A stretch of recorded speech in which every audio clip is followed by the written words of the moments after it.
Sukuma. Asanteni kina nyuki. Asanteni sana. Mungu awabariki. Wewe, asali ya bure. Sasa unangoja nini sasa? Ingiza kichwa chako humo ndani na ufaidi asali sasa hivi. Endelea, ingiza, ndio. Hivyo, namna hiyo. Sukuma.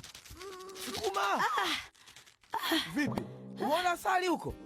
Ndio, naiona.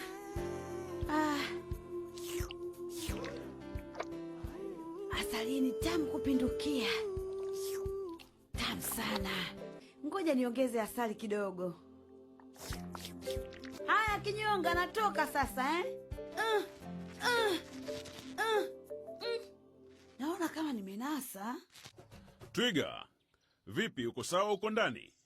Niko sawa kabisa mheshimiwa. Asante kwa kuniuliza. Niko sawa. Sawa kwa sasa tu. Je, naweza kutoa wazo mkuu? Ndiyo Kobe. Mimi nashauri tumvute Twiga miguu yake. Hilo wazo zuri Kobe.